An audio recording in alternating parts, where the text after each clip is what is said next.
Hello everyone, welcome back to the Zelda Universe channel. Today we are talking about everything about Zelda Tears of the Kingdom up to this point, including the gameplay with Aonuma, the final pre-launch trailer for Tears of the Kingdom, and many more.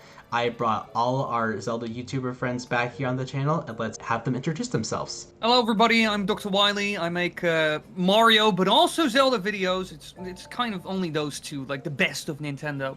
And I'm very excited for Tears of the Kingdom, to say the least. Hello there everyone, Commonwealth from here, and yes, I'm doing a lot of Tears of the Kingdom. Used to do 2 to 3 videos a week, now it's almost daily. Hey guys, it's HMK over here. I do a lot of Kingdom Hearts and Zelda videos, and I'm incredibly excited for Tears of the Kingdom. It is almost time. This is our year. My name is Monster Maze. Well, actually, my real name is Don, but I create Zelda videos mostly, and sometimes I mix it in with some Elden Ring stuff, but mostly Zelda. And I'm very excited for Tears of the Kingdom as well.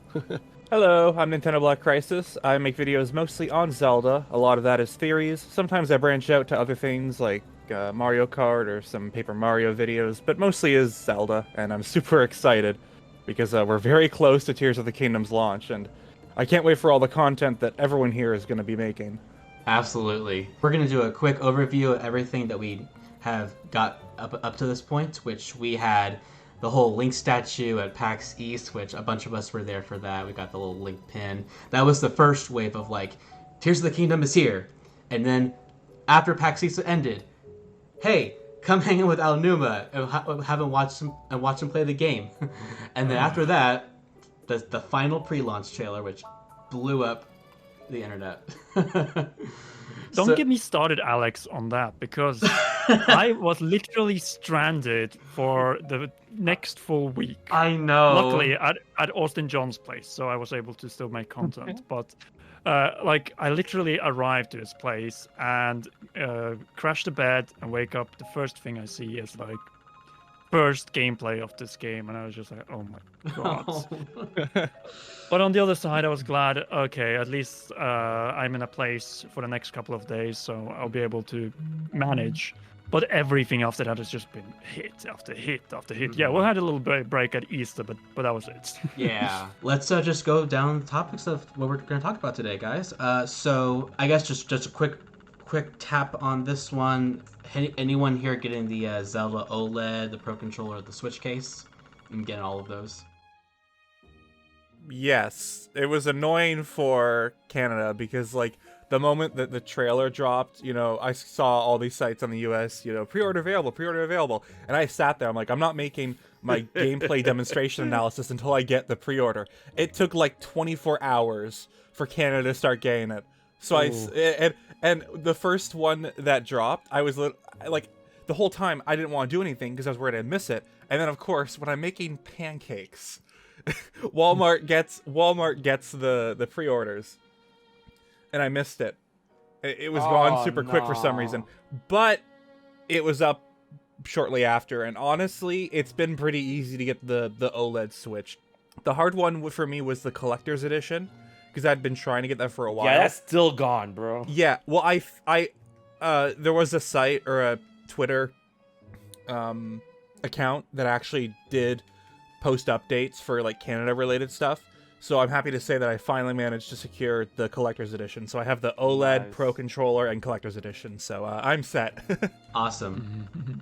Cool. Anybody else grabbing those things? The OLED? So luckily I have both the OLED and the collector's edition like ready to go. But man, when those, because I got them on website. I think I got the collector's edition through Best Buy, and I got the OLED through Walmart, and they don't charge your card until they ship. So when it comes time, I'm like, oh, it's gonna hurt my wallet. Yeah. All of our wallets are in danger from this game. Mm-hmm.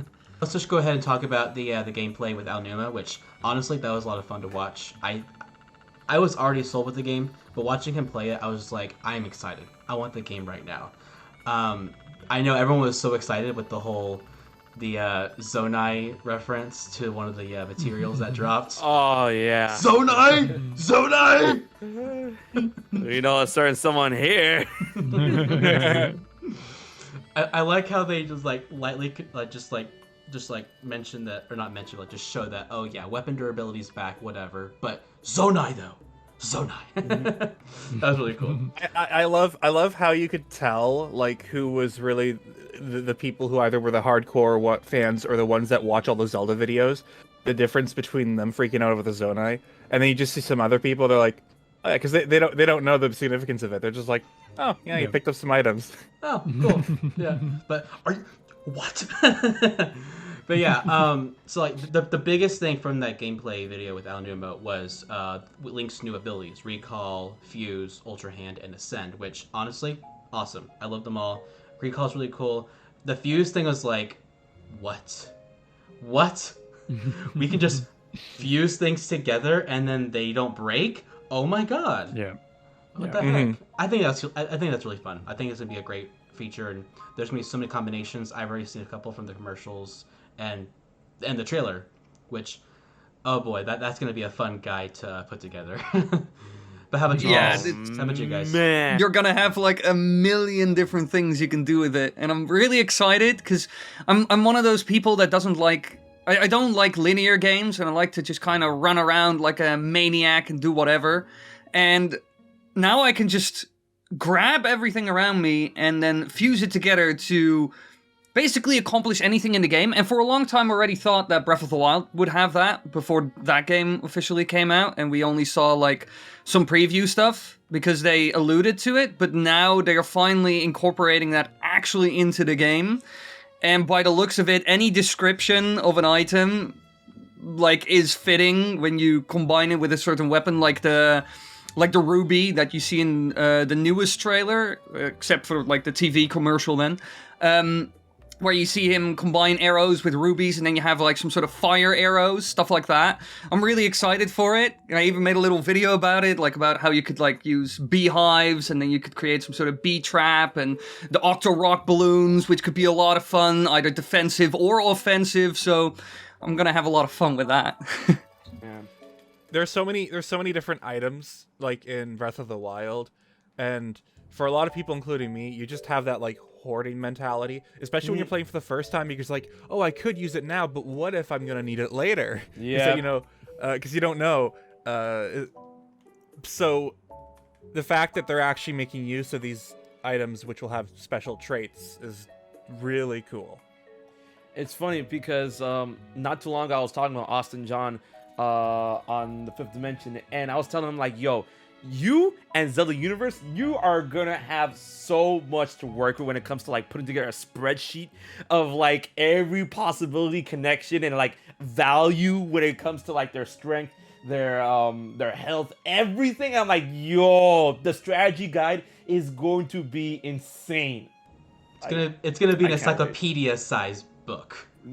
Yeah. But like, yeah, I'm already planning like, fusion guides, like Ultra Hand stuff, amiibo functionality and all that.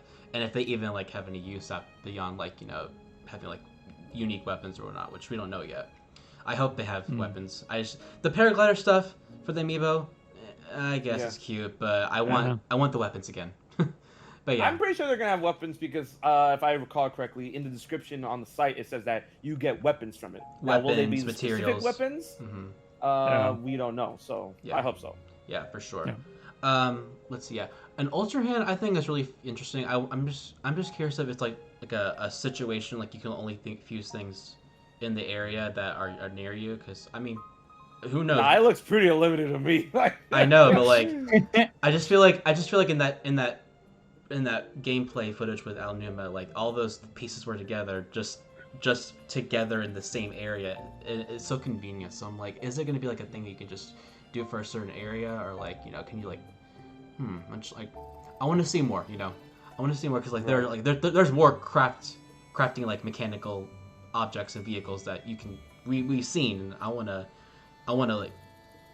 use them. I want to see what they can, go beyond, the limit. I mean, we've only scratched the surface at this point. We've just imagine once you get the game and you can do basically anything you want. And in the trailer, we could already see that the game is very liberal in terms of Yeah, of course you could do that. And we also don't know still how often, like how many fuses you can combine even. Because, like, you can, let's say you have a stick and another stick and another stick and another stick and then a spear. Like, what is the maximum length of a weapon? I feel there's Something gonna like be that. it's probably one, just gonna be two two. things together. Yeah, I because- think it's gonna be an upgrade system where, like, as you go forward in the game, you can fuse more things if you like expand that ability. Like, I don't think, like, the main issue here, I think, is one thing we forget about it is performance. This is supposed to run on the Switch, after all. And we know that Breath of the Wild struggled. Immediately when you put a little bit too much action or explosions, frame rate started dipping.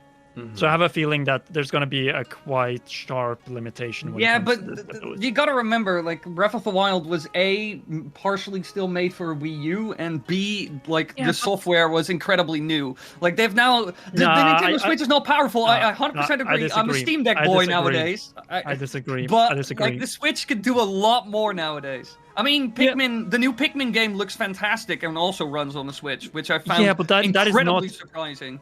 That is not a massive open air game with 3 different layers. Yeah, but it's just no. They'll just use hidden loading Well, screens. I think they'll use it for the underground areas, but like it's still a lot with the ground and the Sky Islands, especially since we don't know how high the Sky Islands go. So Yeah. It will be a tough task, but I think I have to agree. Like there will be a certain limit for fusion. Like I think at most we can probably fuse like 3 things together. If there's like up. Well, yeah, there will obviously be a limit for fusion, but I'm just curious how far will it go? And same goes for like creating vehicles. Like what will be the limit? We've seen some wacky stuff already in the trailer, so I'm curious. Like what's the limit?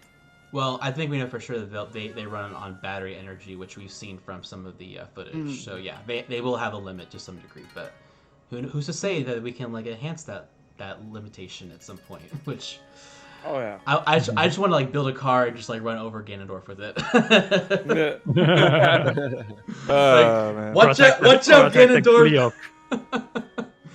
Or attack that Gleeok with like aerial bombardment on that Gleeok on the bridge. That would be amazing. Just initiate the fight by sending a rocket, explode, and then keep on bombarding him until you land, and then deal the final swipes. Like there's just so many possibilities in this game, and it's we're gonna see some incredible footage that it defies any rules of.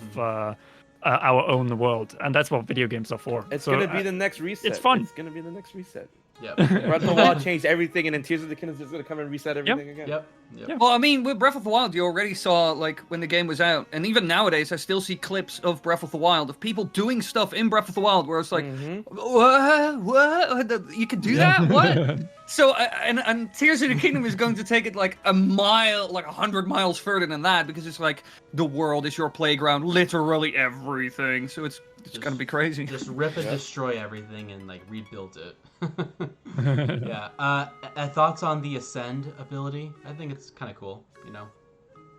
Yeah. It's the one that we've seen the most, like, the least about, but I'm sure it's gonna have a ton of uses later on, like, you know, in a boss. I think they even confirmed a bit later that you could use Ascend on certain enemies. So I have a feeling we'll probably see some bosses where you have to, like, ascend to climb to the top of them. Oh, okay. Oh. Yeah, I'm pretty sure there was a site that on the site, like, it mentioned not just that, but also enemies. So I feel like it's one of those things that they really just showed us a very bare bones kind of use of it, and that makes us think, okay, there's not much. And that's why I think most people, I think Dawn was most excited for Ascend, but you know, that's why a lot of us love the fuse idea. Yeah. But I'm sure Ascend is gonna blow us away with what they do with it. No, I think puzzle it's use, just, combat.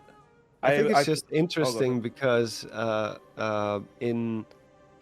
usually developers, their main goal is to make sure you don't clip out, and this is gonna do some wacky stuff.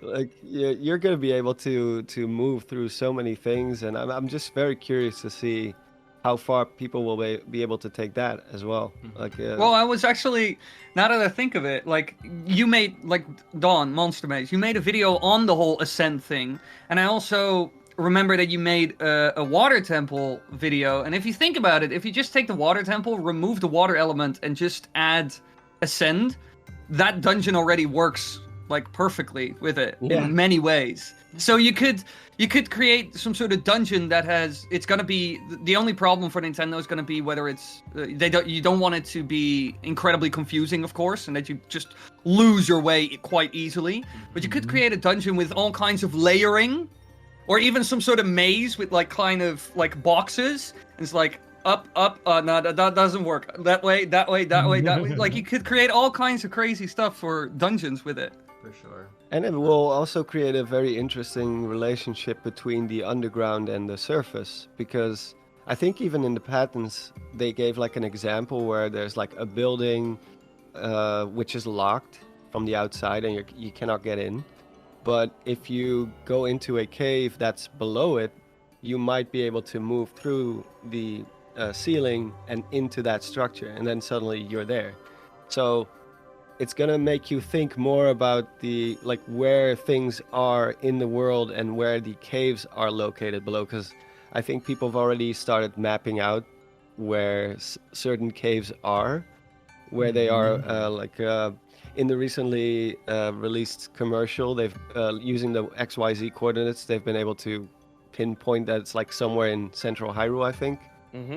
Yeah. So if there's a building somewhere and you understand the relationship between the underground and that, like the surface, you might be able to access things or get to places where you normally wouldn't be able to get to. So that's, for me, that's yeah, a and very also really, interesting- I think like how much material you can move through will also be very important for how you use it. Because like you saw with the gameplay demo of Aonuma, you went through that entire mountain. And he was like, "Oh, come on, get there!" So I'm wondering if there's like a limit to it, like if it's too much material that it's just like that all of a sudden Link is like swims like and then just like boom, like falls back down. I don't know if there's a limit. I'm not sure because he made it clear how the benefit was it consumed no stamina. I think maybe what they would do is they would just make it so like certain underground sections and other like dungeons, the ceiling's just so high that you can't actually reach it. Because I know he says as long as there's a ceiling, you can use it. But, like, come on. If there's a super high... I don't think Link could, like, do a super jump. Yeah. I mean, that'd be hilarious. But, well, one thing we need to realize about Ascent is that it's pretty much a loading screen between the layers. So, technically, you could go pretty much anywhere in the map or the sky, underground, and the surface. So, there should be no limitations. It's just that, okay, so you're going to be stuck in that transition animation for a little longer while the area surrounding you just loads.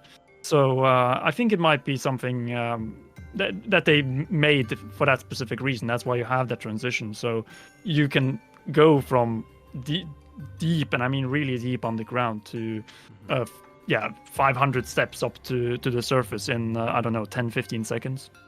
Because that's the amount of time you need to load the area. Yeah, it's a good hidden loading screen, actually. It's a very good one. It's clever way of doing that. Yeah, they just I think they did a similar trick that they did with which one was that? Like Link's Awakening, where you transition between two, like Lorule and Hyrule, and it places A Link Between Worlds, you mean? Yeah, it places like that background, like that trippy background behind it, but it's you go through that kind of portal crack thing, and it's kind of some sort of like very psychedelic with the colors.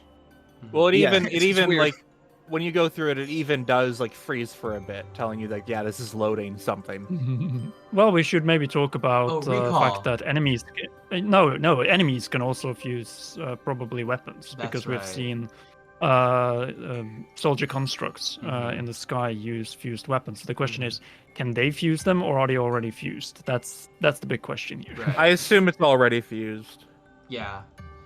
Yeah. It's possible. I think Fuse is such an amazing addition because it really, for me at least, it really seems to circumvent the issue of weapon durability. Yeah.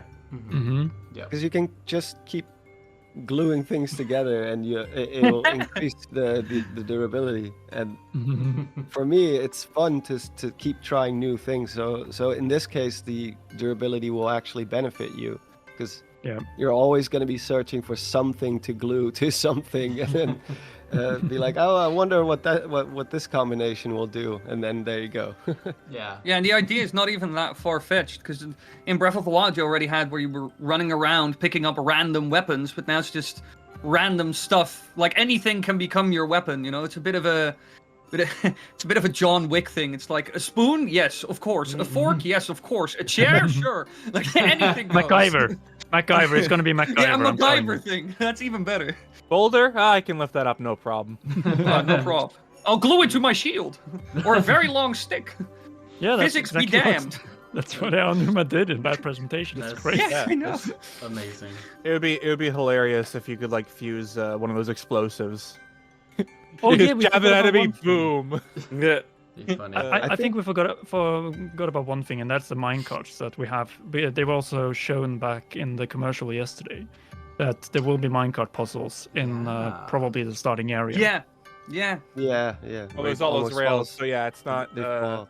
too shocking. Actually, I realized when watching the recent trailer where it showed how like there is a fan fused to a minecart, I was like, hold on a sec. I went back to the past trailer, and all of a sudden, that shot makes sense of Link grinding down a rail close to Eldin, and then we saw minecarts with those fans. Yeah, So 'cause you can just the intention was for us to put those together and ride the rails. But I also think that kind of further solidifies Trevino's worry about these areas, only certain areas having these vehicle parts for you to put things together. So hopefully they do try to scatter some, a bit more. The plateau shot did have a scene where Link was raising a wheel from the mud. So Yeah, Mhm. I was gonna say like I don't think it's outright like impossible to like bring like those vehicle pieces with you to other places. I just think it's like not intentional to bring them over there like initially, because like I feel like they drop them in certain places for the necessity of using them in those areas for to accomplish a mission or an objective or whatever. Which again, I think this game will be like, no, if you want to bring this over there for some reason, sure, do it. I don't care, because I've seen videos about Breath of the Wild where people bring a Kuko to go fight Calamity Ganon, which is hilarious. yeah. Yeah, I mean, like the stuff will be scattered around. At the end of the day, you can just pick it up and go literally anywhere. I mean, in Breath of the Wild, we've seen that speedrunners can do anything. So That's where I think the limitation is going to be, though. I don't think you're going to be able to attach animals, enemies. Oh no. And definitely not NPCs. No. on the shield or sword. There goes my Bokoblin car. I was gonna say I want to make like a prison transport, and then this lure is not Mad Bokoblin in, Max, everybody. Calm down. lure Bokoblin in, and then just like seal it, and then just ride around like carrying a Bokoblin. That's fun. That might be possible. Yeah, it might be. Yeah, given Yeah. how it works. I wouldn't be I also surprised. think Recall. Oh, sorry. Go ahead. No, go ahead. Yeah. Go for it. I said. I think Recall is probably gonna have a lot more utilization than they've shown so far. Oh yeah. Because there's a reason why they patent that specific power. From at least from what I understand from the patents, like the information that was inside it, it's not just that you're gonna be able to reverse objects. It's also gonna involve collision data. So things moving in reverse will be able to receive new collision data, which is different than most games. Like if you take, for example, Prince of Persia back in the day, the Sense of Time, where you can rewind the whole game. Yeah. It just rewinds everything. So there's never going to be new scenarios that take place because everything is moving in reverse. But in this game, you're going to be able to place an object somewhere, put a new object in front of that which wasn't there before, and then reverse it, and it will collide with each other. So it's gonna be able to be. I can see some really, really crazy puzzle scenarios with that, where you really have to think like, oh, this object came from over here, I moved it over there now, so you have to calculate the trajectory that you've previously took, and you'll be able to incorporate it into all kinds of new puzzle scenarios or combat scenarios in some cases, as we saw in the trailer too, where he reverses like a rock that a Octorok like spits at him. Yeah. Mm-hmm. But yeah, I definitely. Obviously, there's going to be multiple uses for recall because we've seen it to go. We've seen it used to go to the skies and also used it to counter against an enemy, like an Octorok, like for example, like like shooting at you and you're like, nope, shoot yourself. So yeah. So obviously there has to be more to it. Possibly, I want to believe that. But yeah. Speaking of the trailer, I think it's about time we jump right into the trailer that we all got super hyped up about. Oh. Yeah, that trailer. That trailer was a masterpiece. Honestly, I'm probably in the minority about this, but I like this a lot more than I did with the Breath of the Wild trailer back in 2017. I wouldn't say a lot more, but I'm definitely in the same camp where I think it's better than the final Breath of the Wild trailer, but not a lot more. I mean, I still liked it. It was great. Like it was a great trailer, but like this one, it has everything that I was like hoping to see, and I'm like, I love it. Cool. Give me the game now. But yeah, it was a great trailer. I like seeing a lot of places again, new places, returning characters, new characters, and just like, oh my god, it's just I love being back in this Hyrule again after 6 years, and just everything coming together. It's just like chef's kiss. And now it's gonna be bigger and badder than ever. It's just, oh man, all those people complaining about the same Hyrule.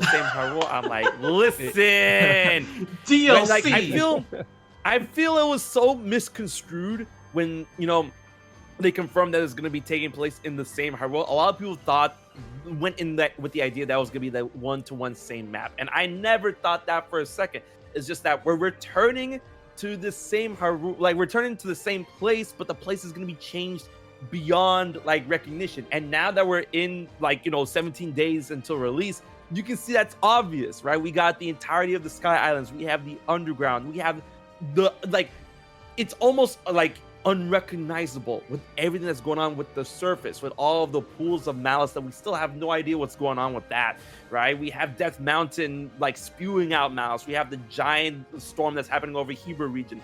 Like there is a lot going on with this world. It's just that if you played Breath of the Wild, then you kind of have an idea where everything kind of is as a start, but it's going to be very different. And I cannot wait for those videos, by the way, showing off. It's like, hey, this is the Arbiter's Ground from Breath of the Wild. Hey, check out the Arbiter's Ground. Look what happened to it in Tears of the Kingdom, and so on and so forth.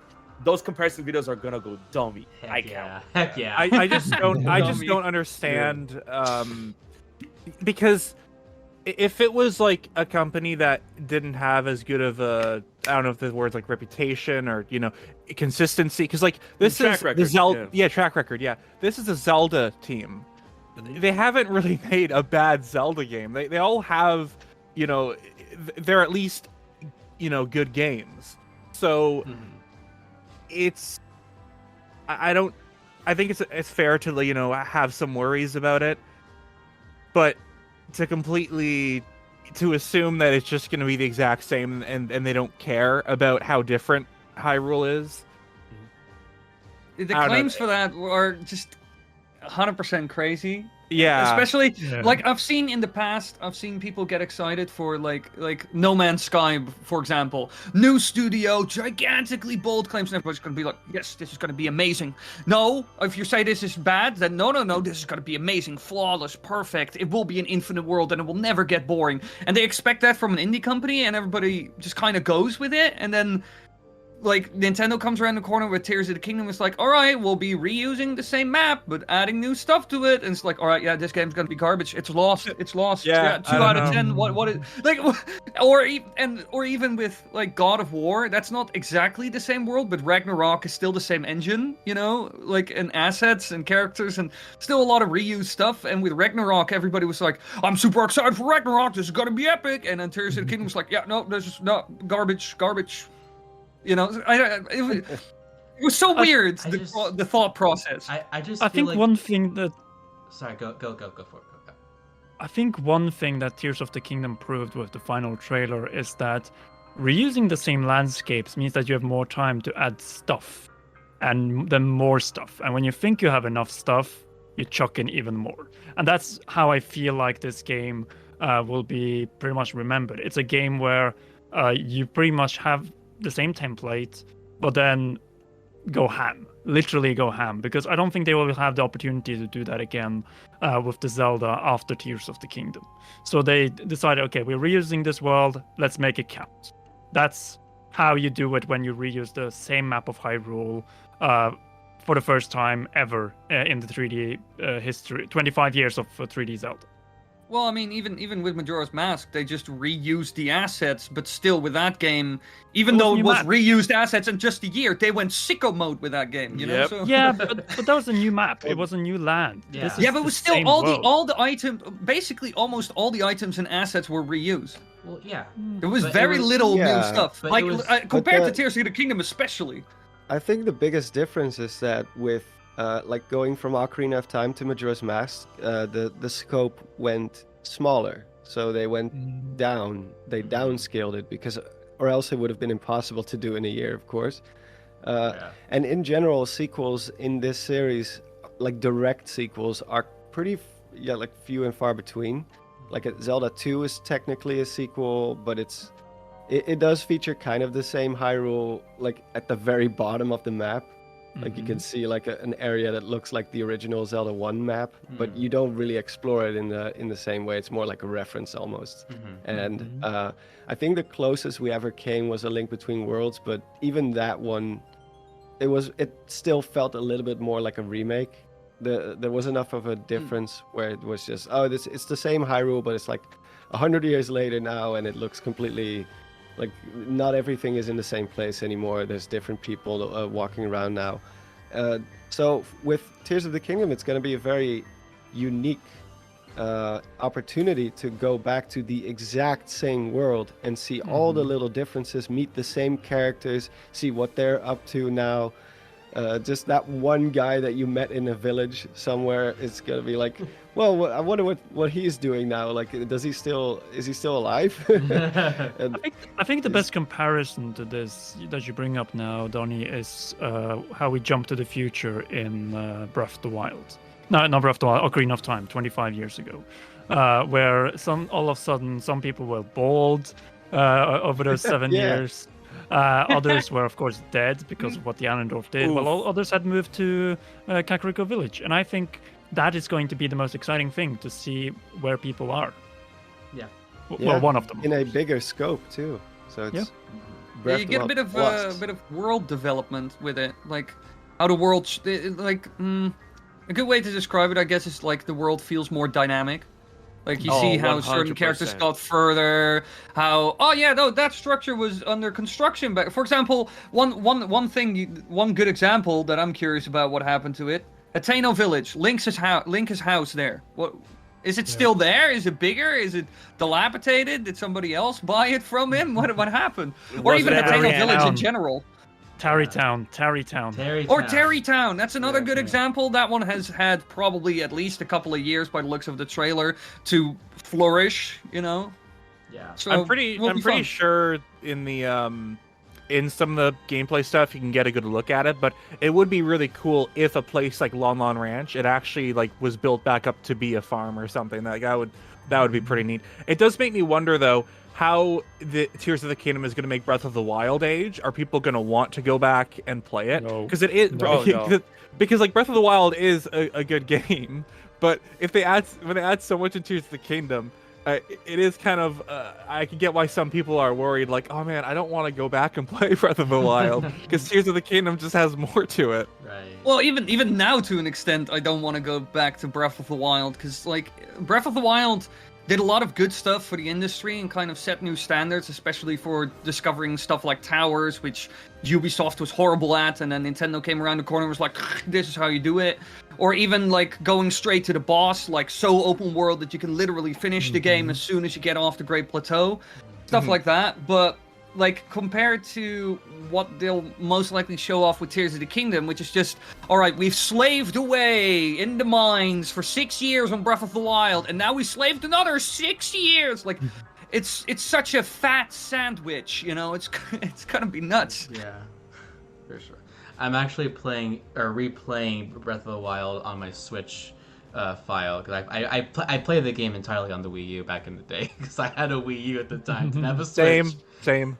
And I'm enjoying my time with it again, even though I feel like I wouldn't. But like I'm getting a refresher on the game just to prep for Tears of the Kingdom, and I'm like, oh my god, I cannot wait to see what this place looks like in the new game now. And I'm like, I want to go all these places again and like see how it's changed, and that's what got me the most excited about this game and that trailer. Well, if there is a time to replay Breath of the Wild, this is the best time because you probably won't want to. Anyways, go ahead. Sorry. No, I was saying I was like I was just gonna say at the very end that the trailer just got me very hyped up about the fact that yes, there's like so much to like re-explore and like see how things have transformed since that time. Because seeing everything again in this game, the characters, the places, and everything, like I've just like I'm so attached to it because it's so lively despite people thinking that it's an empty open world. No, it's not. There's so much in Breath of the Wild. You need to play it, experience it, talk to people, do stuff. There's plenty to do in Breath of the Wild. But yeah. I think the reason people have this attitude is because they haven't played the game in 5-6 years. Because Breath of the Wild is a game that is very difficult to start off again from scratch. Especially when you don't really have the motivation to do so. Now, in the final weeks building up to Tears of the Kingdom, of course, you want to be ready for Tears of the Kingdom. But the incentive wasn't really there in the last, I would say, 2 to 3 years. Yeah. So that's probably why people have that feeling that people don't realize how great of a game Breath of the Wild is. But when they see all the stuff they can do in Tears of the Kingdom, they think, but everything that is in Breath of the Wild is in Tears of the Kingdom. So maybe I should just wait. And then I'll have a more fresh experience instead of, I went through all these locations. Now it's just the same, but a little bit different. Mm-hmm. Well, I mean, I to think an it's just- extent... Oh, sorry, go Donnie, ahead. you go. I think that's just a thing that most open world, or actually the genre as a whole, like open world, it's like the big downside of it is that once you've explored it, once you've played it, it's gonna lose some of its charm, Like with I can play Half-Life any day of the week because those are very linear but very focused experiences. So I can just keep going through it because it's all tailor-made to be enjoying, and you don't have to really think about it. You're just hopping through this world, and it's a linear path, and it's an experience that just, for me at least, that's always fun. But with open world games, once you, like, the big appeal of an open world is that you explore it and that you find out where everything is and what's that. Once you know where everything is, it's no longer going to have the same appeal. I had the same thing with Elden Ring. I started a new playthrough of Elden Ring like 2 or 3 months ago, and it already kind of lost its steam for me, where I was like, I already know, like, beyond this wall, there's Caelid, and there's like a cave here and a cave there. I already know where it all is. So that's just the trade-off for having an open world. Once you go through that world, it's not going to have the same thing. And for Tears of the Kingdom, it's different now because the world has changed and there's so much more to it. Now we have the whole sky and the whole underground. So there's enough for everyone to get reinvested into this world. So I can see why it's probably going to be a bit harder to go back to Breath of the Wild, for sure. I have what you have with Elden Ring and stuff like that. I have that with a lot of games, but I especially have it with a game like Resident Evil. Like all the, like for example, I had this with Resident Evil Village and 4, and I find and on the other hand, like with those games, you can replay them, just like you can do that with an Elden Ring, a Breath of the Wild, and it would still be fun. But a lot of that, like magic of seeing that one enemy, like one thing that I especially have with games like that is in the beginning, I face an enemy. And that enemy is truly terrifying, or I die to them because I just do not understand like how to beat them, and they're scary and whatnot.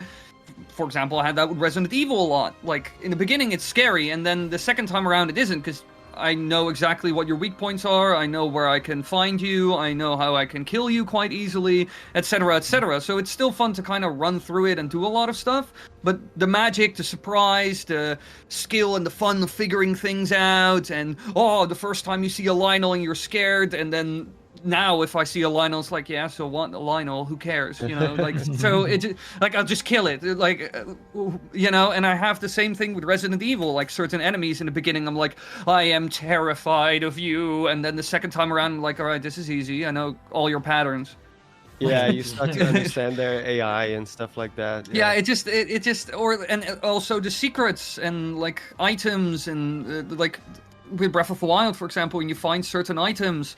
The first time around, you're like, whoa, this is a cool new weapon, and you get to mess around with it. For example, the Wind Cleaver, super cool weapon, but now when I pick it up, I'm like, yeah, I know, all right, cool. Don't care that much, you know? I'm just gonna say one thing about Tears of the Kingdom, since we're kind of going off script here. We don't have a script, of course, but it's a little bit off script. But the thing is, I hope really that the sky and the underground is filling pretty much this new world. Because the way I think the Zelda team approached this game when thinking, okay, where do we expand?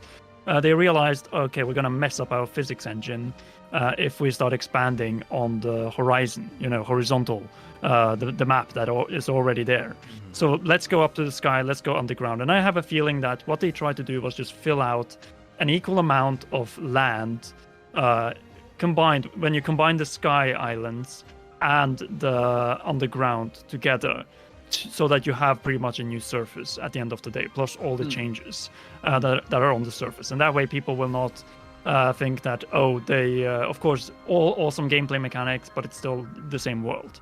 No, this is the same world, but with a new world split up in two sections, one above and one below. And I think that is the big selling point of Tears of the Kingdom.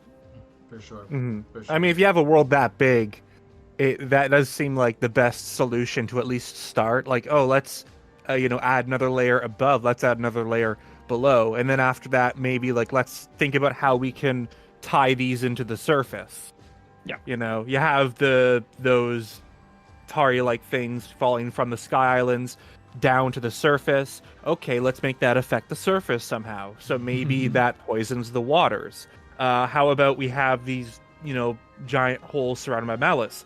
Oh, maybe we could have those be entrances to underground portions, which, again, we don't know for sure, but, obviously they are going to want to find ways to link all of them together. Ha ha ha. But, using recall on stones to go up to the floating islands, that's a really smart way to, make use of those, physics, because obviously stuff's going to drop down, and if you can reverse that, then there you go. Yeah. Well, actually, now that Conrad mentioned it, you don't want to mess with the horizontal plane, so we're going to build above and below. Another thing, now that I think about it, I bet they also went with the above and below approach, because then they could expand the world without necessarily straining the Switch too much, because you could just create hidden loading zones. Yep. Which is also just a genius approach of, haha, more game, but haha, no burning Switch. Exactly, and Breath of the Wild already dealt with the vertical landscape already. They don't like it when they call this, when people call it an open world game. It's open air game. It's like something like if you go off of a hill or a mountain, you're able to use the paraglider and take advantage of that verticality in order to go expansive areas, in order to go as far as you can and whatnot. And they're just taking that and running with it in such a grand sense of going above and below the ground. So when it comes to the idea of, will the Sky Islands and the crevices within the ground, will that, flip the game to the point, worthy enough of calling this a sequel? I'm confident. After what Nintendo did with Breath of the Wild, I am completely confident in what they can do with this, Sky Underground. But here, I feel this is a cool question to ask each one of y'all. Where are you? Because obviously Nintendo seems to be pointing in a specific direction. Which are you more excited about, the underground or the sky? And as much as Nintendo's been pushing the sky, I think I'm more excited for the underground. Yep, definitely. Ever since since that very first trailer, it's like, this is so cool, the whole underground. And then all of a sudden they do a classic Nintendo move. the next one, just all Sky Islands, and then they focus on Sky Islands, and I kept thinking, okay, they definitely need to still have underground. They're probably just doing this to misdirect us and stuff, because you don't just go from a whole trailer focused in an underground cavern to just Sky Islands, and then there's just nothing related to underground. So I was so excited when we had those hints at underground from like not the most recent trailer, but the one before that, and then with the final trailer, so cool. And then obviously that commercial, which we now can talk about because it's now released up publicly, where we see that the height value is like -500 or something like that. So it's like, and these areas look pretty big. Now, I hope that there are more than just like a few of them, and I'm sure like they do have plenty, because given how much they showed us from the trailer, like just imagine how much they're choosing not to show us, Yeah. So underground. I'm pretty excited for the spooky, scary opportunities they have with the underground, because like they said that this game is going to be dark. So I like spooky, scary stuff. I like Majora's Mask a lot, so I want something like a bit dark. So if you can come across like some sort of catacomb filled with like re-deads and stuff like that, I'll go gaga for that. Oh, God. Death Hand. Death Hand, 25 years. Redeads and Death Hand, 25 years after they made it that's into gonna be Ocarina too of Time. scary, Yes. Conrad. Yes. Well, Spoopy. so I want to go ahead and get down to our last few topics, but the first one I want to jump into really quick is the return of the Demon King himself, Ganondorf. Daddy lost, Dorf. Oh, I lost my mind when I saw his face. Oh my God, it's him! Oh my God! Yeah. So It's actually funny how people who are not really that invested in Zelda and only know the series like on a surface level, when they announced like the Demon King is back or like Ganondorf is back, there were like tons of comments like, "Oh really? Wow, what a surprise!" It's like, yeah, but it's like, but like I said, they only know Zelda on a surface level, so they know that. But come on, like for the rest of us who've been invested in the series, it's been so many years since he's been in a Zelda game, like many years. Yeah, and the last time we saw him as like a full humanoid character in Twilight Princess, he had such a cool boss fight with all the phases and everything, and even like a one-on-one sword fight at the end. That's the boss fight. That's what I'm most excited for. Yeah. How long has it been? 17 years. Well, but Twilight 17 Princess. years. Well, long not 17 time. yet. I've 16 been and a through, half. Almost 16 and a 17 half. years. Almost 17, yeah. Yeah. Yeah. I don't know how everyone felt about Ganondorf in general, like when he was first revealed as the big bad for Twilight Princess, but I think a lot of people were like, "Oh my God, it's Ganondorf again!" But now it's like, "Oh my God, Ganondorf again!" It's kind of interesting how. Yeah, but I would like in Twilight Princess it was a bit of a meh. On the other hand, because Zant was Well, yeah. a quite well built up villain in my opinion, with motives that were partially understandable and an interesting like psychological mental state, and then it's just like, yeah, but he doesn't matter, it's all about Ganondorf. It's like, all right, Well, yeah, to be fair, in Twilight Zant was Princess, cool though. Yeah, but in Twilight Princess, it wasn't a blind side. They were building up Ganondorf. No, since the he middle was of seen the in game. cutscenes. It was not out of nowhere. Yeah. From I guess it is. I think from Arbiter's grounds, yeah. Sorry. Yeah, Yeah. I think it was. Sorry, I think it was built up. Like he was built up pretty well because they do, mention him, like you said, at Arbiter's grounds, and I still really liked Zant. I thought he was and I just loved how at the end you realize he's just kind of like a nutcase. I think the issue though, personally, is like you don't actually see Ganondorf or interact with him until the very, very end, and that's kind of like if you could have a couple shots where you see him. But yeah. Anyway, sorry. Go ahead, Don. I really. Oh, sorry, Don. Are you gonna say something? No, I was just. No. I just wanted to say that Zant, like what Timon was saying, I think Zant could have functioned as a self-standing villain if they really wanted to. Yeah, but So I guess for some people, Ganondorf was a little bit like shoehorned in there. Yeah. Yeah. And because here he's Ganondorf. and here it seems like Ganondorf is like the big bad for Tears of the Kingdom, which thank God. I think that I hope we get more like encounters with him in this game than we did in previous iterations. But I think he is dehydrated still in the present. I think everything we've seen of him is in the past, at his prime, and now he's just this vengeful, pissed off entity. I don't even call him a person anymore. I call him an entity. Yeah. Because I think I'm a little bit surprised that there's not more malice across the surface. Like, I expected this to truly be a horror Zelda. And it seems like, based on what we have seen, it's not all that much of a horror Zelda.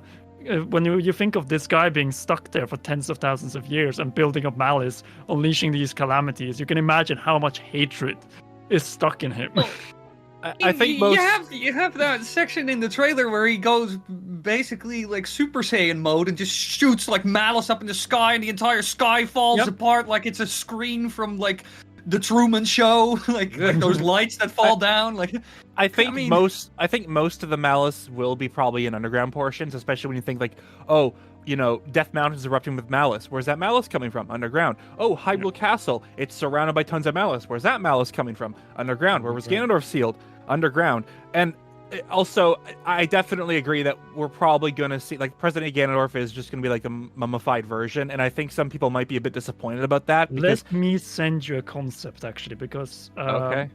Back in 2021, right before we got that trailer, Ganondoodles made me a concept of the potential final battle. You know, with Trident and everything. I think some people will be a bit disappointed. You know, that the Ganondorf we saw, there are things that suggest it's taking place in the past. But there are some things that are still kind of weird. Like in one shot when his arms spread out, I believe one of them you don't see the Hebra hole, but then the other one you see both the damaged plateau wall and one of the shrines. So like one idea that people have thrown around is like it's intentionally cut, and those are two different like past and present shots. And given how Nintendo does their trailers, absolutely would make sense because they like to misdirect people. So it's still like a huge mystery. So we don't know for certain. I think in Breath of the Wild, I can't remember correctly, so if anybody knows better than me, please correct me. I think in Breath of the Wild shots, when it was still promotional stuff, they also, in certain shots, you couldn't see specific buildings, locations, etc. And then in the final game, it's there, but they just kind of edited it out for the trailer, as in the world map. There were examples like that, yeah. So I bet like now, and I've also seen in the trailer like very well hidden jump cuts and stuff like that, and then they can still go into the game, pull out certain assets or items, buildings, locations, people, and whatever, so they can get certain shots for a trailer and not reveal too much. So what it always is with Nintendo trailers and Zelda nowadays, at least with Breath of the Wild and now Tears of the Kingdom, is that they can be very misleading. Yeah, well, even in the gameplay demonstration, it's less of altering the game and more so. It seems pretty clear that Aonuma was using two separate save files, because at the very beginning you see Mount Lanayru's tower there, but then after the Sky Islands he's on them and he falls back down, that tower is gone, which is very weird. So it's like, so you know, did he use different saves? Also, it's possible, entirely possible, that we're just assuming these towers are going to work similar to the Sheikah towers to some extent, but you know, we still don't know how the shrines and towers are going to appear. Like, it could be completely different. It's funny because I feel like the situation can easily be explained by that, you know, sweet disclaimer. It's like, oh, images in this is under development. It may look different in the final release. You know? I think it's one of those situations. Yeah. But it makes our job so hard, because you just look at stuff and you're like, yes, this is my theory. I 100% know it's true. Hell yeah, this game comes out and I know it all. And then it comes out and it's all horseshit. Like, what? What? Yeah. It's so... all that effort. Yeah, so we are going to wrap up our conversation really soon. Let's just jump in a couple more topics and questions. I think the big question I think a lot of people are talking about discussing is like, what is Zelda's role in this game, and where is she? As like, Link, you must find me. And I'm like, Where are you? kind of You know, thing. I've been saying this since day one, ever since the first trailer dropped for Tears of the Kingdom when we called it Breath of the Wild 2 back in the day. I've been saying this. It's gonna be the Mummy Returns. That is the storyline that we're doing. They what do you call? Zelda is in hiding. She's gonna be constantly moving, and then Link is gonna be constantly playing catch up. And then every time he goes to a point where he finds her, there's gonna be another where she was. There's gonna be another clue for him to keep going, and each clue is gonna reveal more parts of the game. That's what happens. A bit of a Skyward Sword thing, you mean? So Sorry, your Sword. princess is in another castle. Kind of, but Oh. like Skyward Sword stopped that like less than halfway throughout the game. I think it was like completely throughout the game. Whereas like, oh, they're gonna need her. Like, they're at first I thought is Ganondorf like using her to get like, oh, point me in the direction of the Triforce. But I feel like it's gonna be an unknown ally, that the draconic looking entity. Whereas like, oh, we need to keep you away from Ganondorf because he's gonna use you to try and find the Triforce. So we have to keep moving. And then Link is just going to be playing catch up for either the entirety or a good part of the game. That's what I think is going on with Zelda. Yeah. I don't know. I'm given what we see in the last trailer, I definitely am on that time travel team. Time travel? Same. Possibly. Time travel. There is big evidence towards it. Obviously, it's not like concrete. It's shaky. You can't say 100% that it's going to be time travel, but this is like the biggest evidence we have so far towards her being stuck in the past or something. I actually have a fun bet running with Zeltec, because I spoke to him, I don't know, a week ago, and he said, time travel, man, it's gonna happen 100%, like big scale time travel. And I said, nah, maybe like some small stuff with like the recall ability that we can get Hyrule Castle back into the ground, stuff like that maybe, but not like 10,000 years back, 10,000 years now, like some sort of Ocarina of Time-esque thing, but with a bigger time scale. And he said, no, it's gonna happen. And he said to me, if it doesn't happen, the next time I see you, I'll pay for all your drinks that entire night. So I really hope there's no time travel in the game. Wow. Oh, he just. It's I think you're it's gonna be paying those documented here. drinks. You're gonna be paying those drinks. I'm telling you already. Oh man. Nah. Well, he No, said it to me. okay. I haven't bet anything. He just bet purely that it would happen. And if it So, wouldn't, then it's good you didn't bet anything. But the thing here, I I think can only win.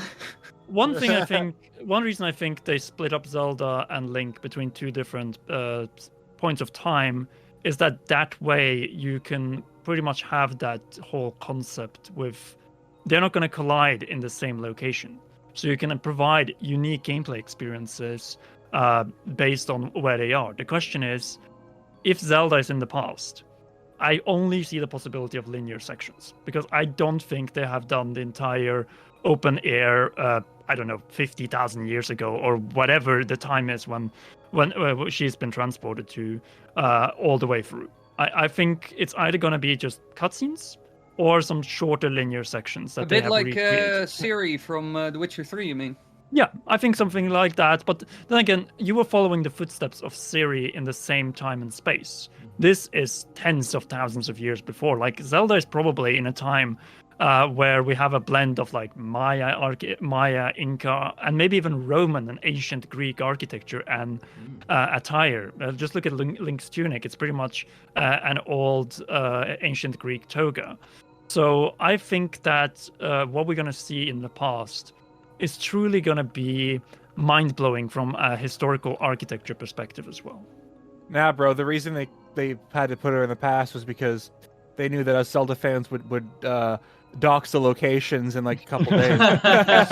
Which they Literally did. every location. And they still did. Yeah, yeah. And even ones I know that even ones like I saw Zelda lore, like he was pinpointing all the locations from like the most recent commercial stuff, and like they are like exactly the same. It's like, oh well, now we know why they didn't reveal much because we're just gonna dox all, we dox Link, we dox Ganondorf, we dox Zelda. I bet Ganondorf is has a Twitter account and is following Lugia Bros, to keep track of where Zelda is just in case, because doing such a great job.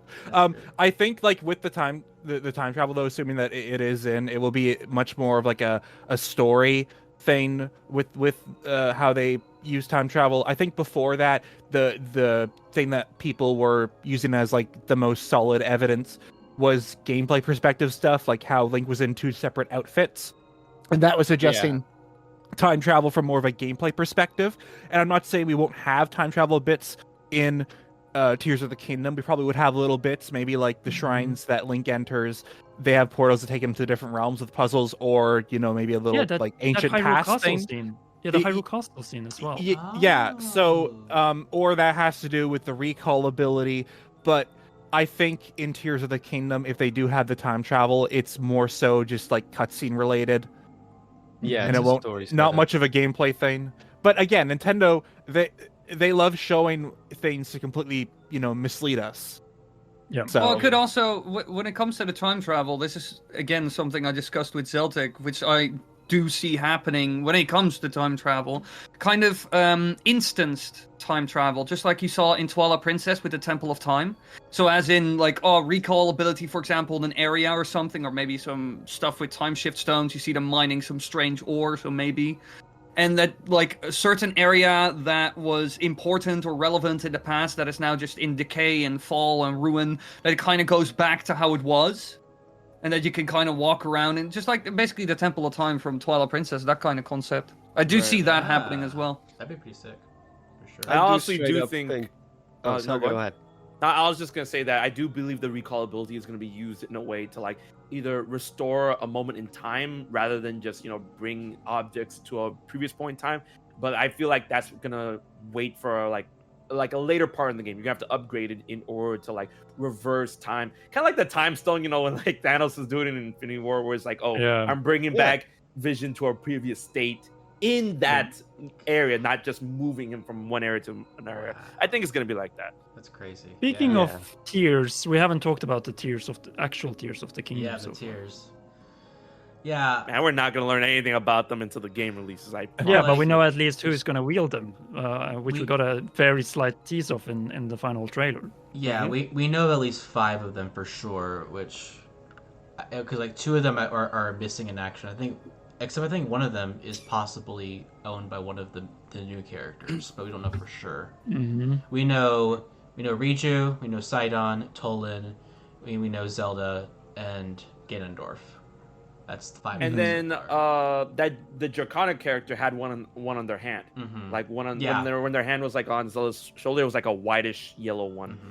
Yeah. I want to imagine we're gonna have a purple tier, and it's gonna be a Sheikah person who has it. I hope it's Paya. It's Paya. Yeah. I can see one of them being Sheikah. The shot of the one on the back of the figure's hand, who we assume is the person who had sealed Ganondorf. I am still kind of perplexed about that one, because when you compare it to the one Zelda's wearing, it's so much bigger, but it looks like there's some like engravings in it. So one idea is like, was that like originally something that like held all of the tiers or something? Like there's got to be significance to the fact that. Yeah, sorry. Go ahead. I was waiting for you to finish, because like the thing is, the size of the tiers, they're not consistent, because we've seen one on the back of Sidon's hand and he's huge, right? And then we also see one that fit inside of Riju's earring, and she's small. So like I don't think there's like a sizing like maybe they can just like shrink and grow based on whoever has right them. exactly. Like, like Thanos' glove. That's true. Yeah. And then no, I was also gonna comment on the whole idea of a purple one, like possibly being like one related to the Sheikah, and if these things are corresponding to like the original like sage elements that we saw from Ocarina of Time. I have been playing around with the idea that so we saw in one art that Ganondorf's is red, but then we seen in another art and in the trailer that it's actually more of like a darkish grayish color.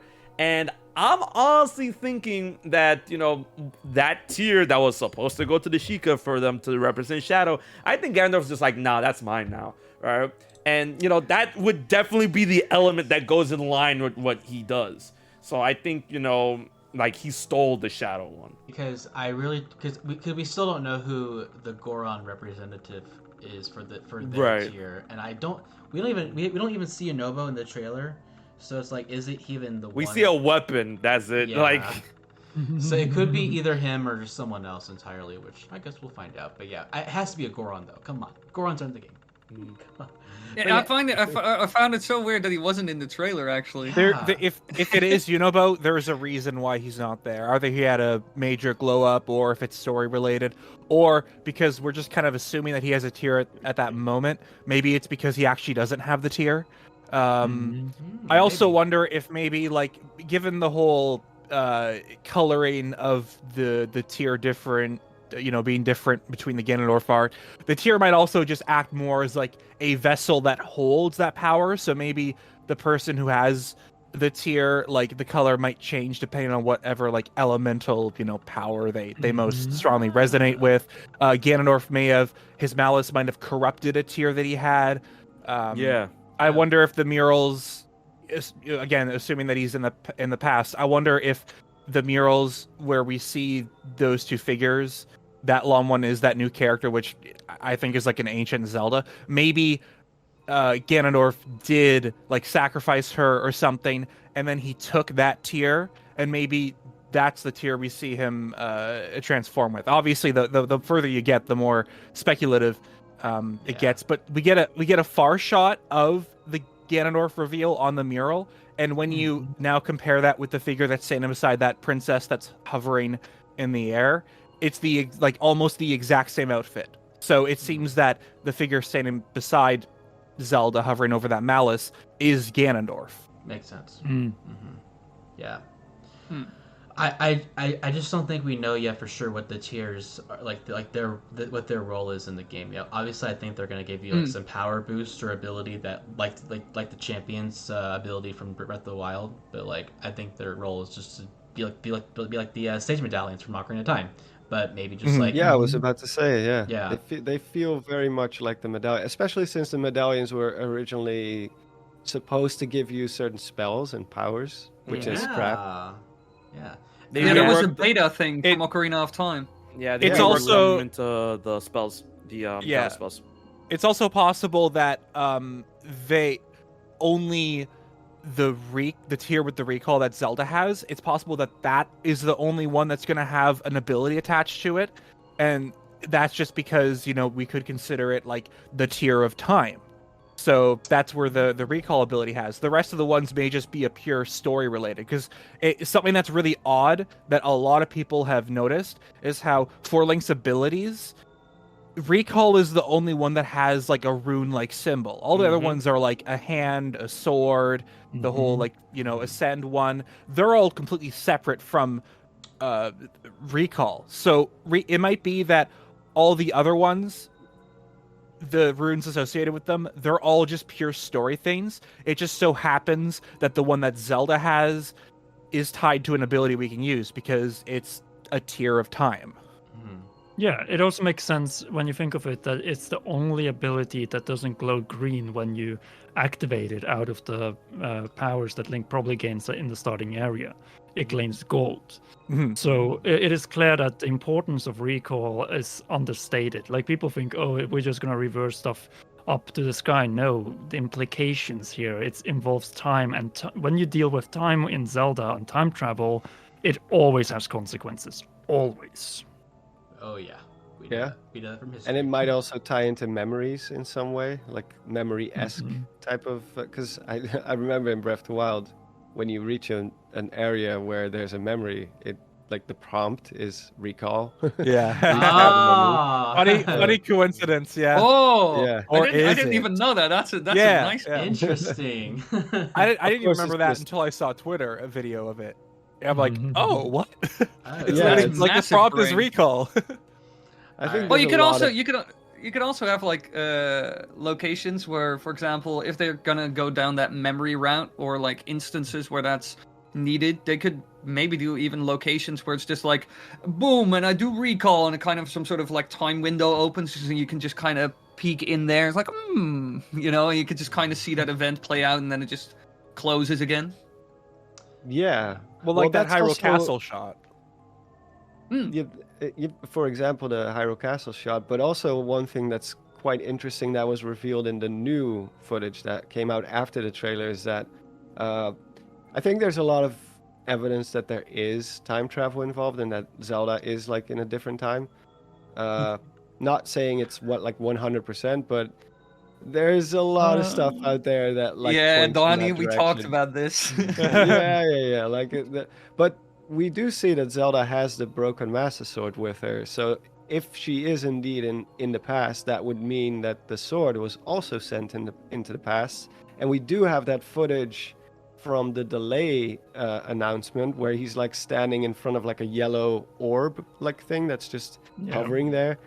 And then he grabs the Master Sword out. Send you one. And that is the same platform, it seems, that we now see in the newer stuff, where it's like that platform, like there's like a stone, like altar or sarcophagus or whatever it is standing there, and that seems to be the exact same location from that delay footage. So clearly, Zelda and Link are able to communicate with each other in some way through time, if it is time. Could also be a different dimension. Yeah, but he could like it could also be that they communicate through time, but it could also be even link in with HMK's idea of she's constantly on the run and she was there a week ago, and Link is just like, right, open a gate for like a week.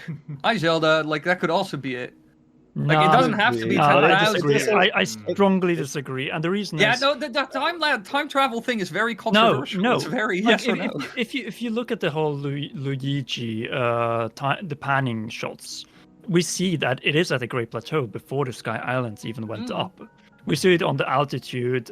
You can pretty much put coordinates at the specific location, and you will see that this is not in the same time as Breath of the Wild, as Tears of the Kingdom's present, or even the battle 10,000 years ago. This is a completely different Hyrule, where possibly,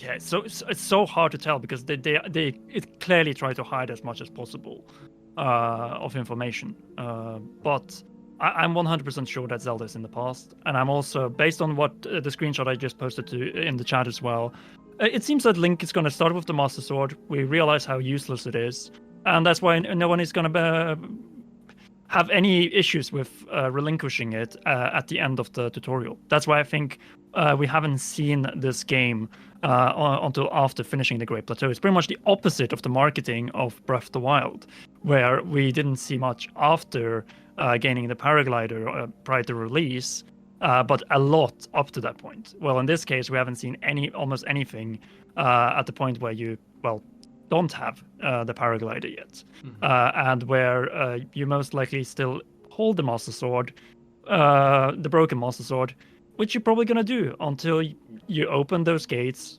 run out, and then Zelda calls out to you. Recall calls out, haha, very funny. And she just says that, hey, I'm in a time where we have the technology to fix that sword, and that's why Link is going to relinquish it. Makes sense. And then there's the question: is he going to get tears or the recall tear in return, or does he already have that power by the time he reaches that point? That's the question. That's a big. Also, can I just say, I've been against time travel like for the longest time. It's not that I'm biased or anything.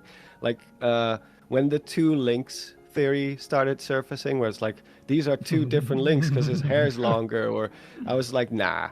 Like This is just ancient. It's just The ancient outfit when you wear it in Breath of the Wild literally has Link at the same hair length when you equip it. Yeah, it's straight up the same Link, and after that it was like the next trailer we saw Death Mountain had no lava, and people were like, "That's like ancient." He's like in an ancient Hyrule. It's like, okay, but why are the ranch ruins there? They shouldn't be there if if he's in an ancient Hyrule. That shouldn't be like certain ruins should not exist. So. Like from the very or people are hearing like the Song of Time in reverse in the song. I was always very, very skeptical about it, but now I do think that there's substantial amount of evidence that there is some sort of time travel involved. But I don't think it's like Conrad said, or I don't know if it was Conrad or Will. Story related.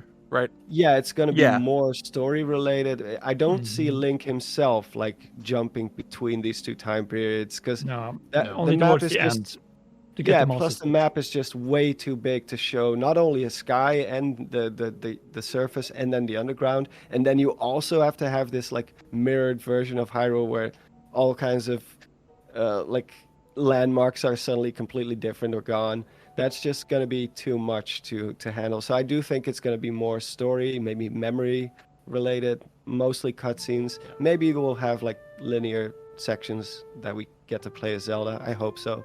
Like if that would be it cool. did work that way, that would be the best thing ever. Because it's like, wait, what? There's a whole other Hyrule, but like that's a lot of This work. game But is DLC. Too big. just DLC, bro. I 100% agree with Don though. I was against time travel, but all of a sudden it's like, oh, this is evidence is pretty substantial. You know, I don't know. It's gonna be a lot of fun when the game comes out on which camp is gonna be right, like the I no know. time travel or the time travel camp. You know, I'm just out Like, here to just what degree eating it's in the popcorn from a game. distance. Yeah. Well, what do you think, HMK? What is your stance I think there's good evidence for both, and I was always like, if time travel shows up in Zelda, I'm for it because I mean it's Zelda. Like when people's like, "Ugh, time travel," I'm like, "Where have you been? This has been a thing, right?" But I feel there's evidence for both. It's like, oh, there's time travel or there's no time travel, and I'm not gonna be burned either way if there is or isn't. So that's basically where I stand. But if there's time travel in Tears of the Kingdom, dope. Because that'll be awesome to like get more context of what happened before Breath of the Wild, what happened before Tears of the Kingdom, and possibly dive deeper into where Ganondorf stands in this game. So like I'm either way, but I would like it. Yeah. I think we have enough to work with it regardless because we have the Hyrule, we have the sky and the underground to look forward to. I'm not And the new complaining. gameplay. And the new gameplay. We have story and gameplay, and that's what matters the most with this game. Because with Breath of the Wild, we had the gameplay, we had the story, but it wasn't presented very well. Yeah. Everybody gives Breath of the Wild such a bad rap for its story, but I think it was pretty good. It's just because of the open Horribly world presented, structure, yeah. it was a bit of a like because of the open world structure, and you basically had to seek out the story yourself. It was a bit of a pain, but there's loads of details to be found throughout the game about the story, from Zelda's diary to all kinds of other little tidbits in the world, and then the memories and stuff. So, in my opinion, it wasn't that bad. It's just a pain to find it all. Like, you really need to put in the effort. Yeah, and I thought it was well done. Yeah, to be honest. the story was fine. It's just, I just wish it was handled differently. Is my opinion personally. Well, by doing that, it's like ironically, set up Tears of the Kingdom to be so much greater because there's so many unsolved mysteries. Obviously, one of the big ones, was the heroines, and we even have a shot where like now that area is like covered in like sand. Some of the statues are missing, but other details, like you said, Zelda's diary, even the fact that she talks about she had a dream of like a woman, and it makes you think, is that going to be related to like this one from the recent trailer? And it just means that because they didn't talk about much in Breath of the Wild, there are so many directions they can go with Tears of the Kingdom. I think it was a perfect middle ground, to be honest. Like the way they presented the story, it was just different. It was a new way of telling a Zelda story, and I think it was worth trying it out. The people who don't care at all about story and lore, they can just screw about, just do whatever they want in this world, and then just skip to Ganon when they feel satisfied and finish the game. And the ones who actually do care about this more deeper lore, like there's a lot of lore about like to Breath of the Wild. Like if you include creating a champion, which anyone who is invested into the lore of Breath of the Wild will have read, or at least bought it and flip through the pages a bit. Like there is so much lore, like behind every building, like how the whole war transpired back then. So I think it was just different. It was just a different way of telling a story, and I think we've seen the other side of the coin, which was Skyward Sword, where it's just so much story, which makes it extremely linear. And I think Tears of the Kingdom hopefully will fall a little bit like in the middle somewhere, like find a nice middle ground between those two. Breath of the Wild had Breath of the Wild had its issues, but Breath of the Wild set the groundwork for Tears of the Kingdom. If not for Breath of the Wild, we would not be getting Tears of the Kingdom. So it's still such a huge, important factor in, the sequel, because like they're taking this world and they're just expanding so much on it, and they're setting Breath of the Wild was used to set up this game, so it still has such importance.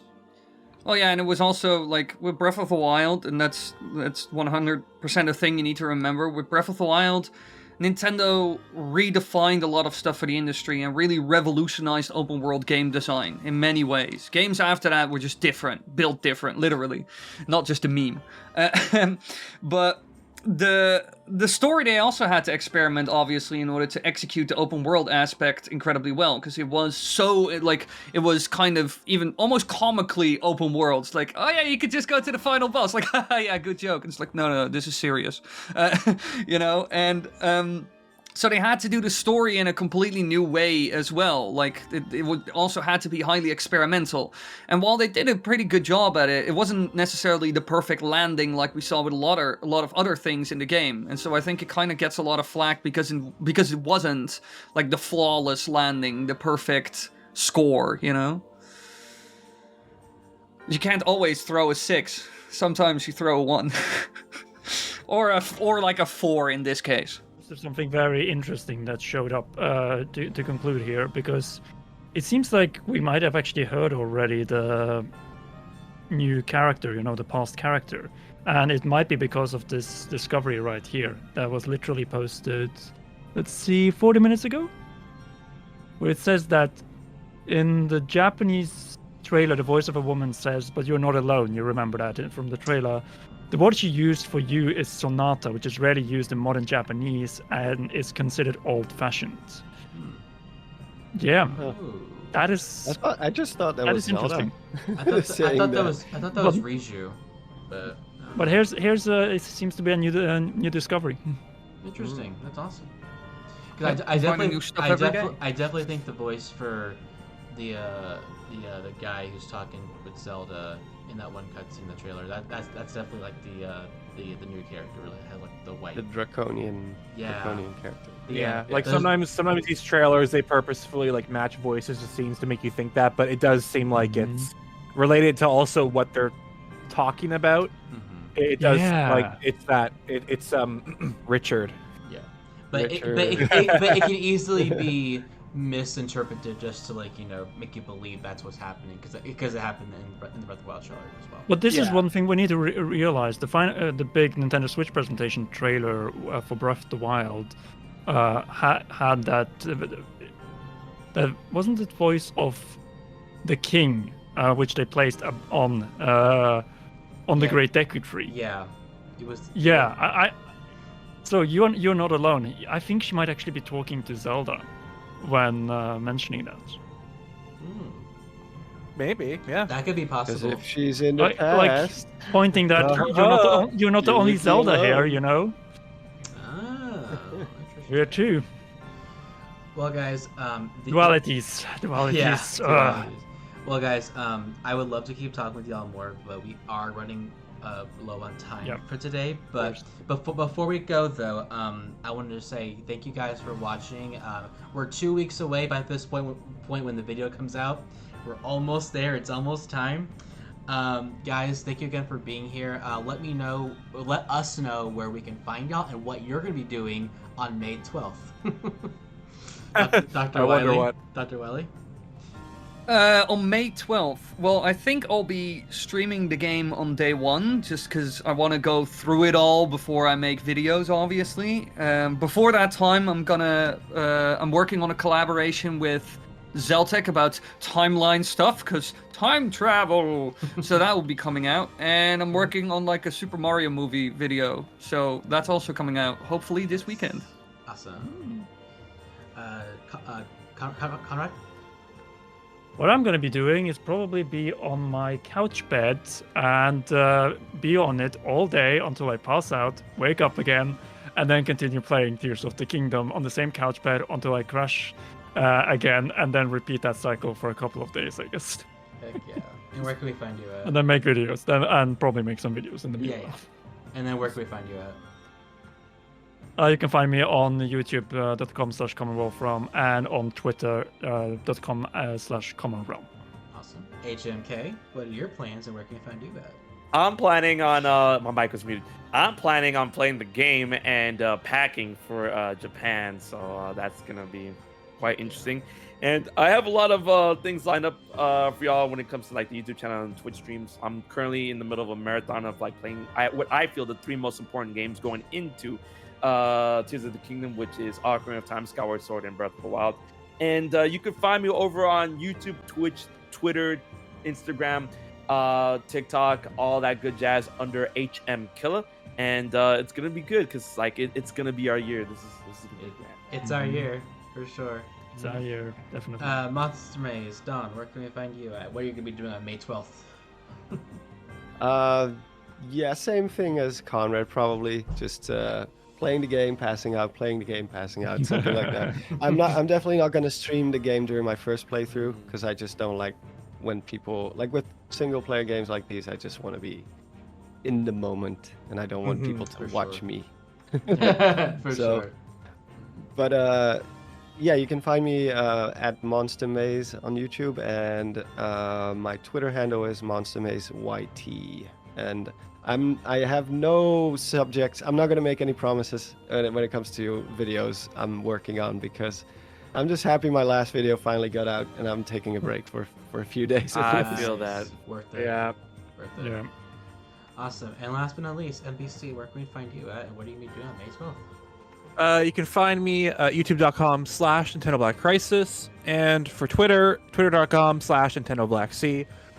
So for me, I'm probably going to live stream maybe like playing the first 4-ish hours of Tears of the Kingdom for my viewers, though I'm gonna have chat off because I don't want anyone to spoil. Emotes anything. only. Emotes only. Oh no, they're gonna find a way to spoil it still. but after that, I might actually just like once I finish streaming, I'm gonna start a new file, and after that, the whole playthrough will just be in my own time, so I can really take it in. And you know, as tempting as it is to, you know, think about videos, you also just want to, you know, experience it. Take maybe a week at least to, you know. Awesome. Have no stress for videos, just you know, because we've been waiting so long, and then after that, you know, focus on the content because I'm sure there's gonna be plenty to talk about. Oh, there will be for sure, absolutely. And of course, guys, you can expect some new Zelda content for Tears of the Kingdom when it comes out. We got videos planned, walkthroughs, information stuff, some videos not yet confirmed, announced yet. Well, just stay tuned for that. So I know some of y'all know about it, but I'm not gonna say it. It's not public knowledge yet. But guys, it was great to talk with y'all again before the game came out. We will see y'all on the other side. It's our time. It's our time. It's our time. All right, guys. Y'all have a good time and enjoy the game, and we'll see y'all next time. See Bye. ya. Bye. Bye-bye. Bye.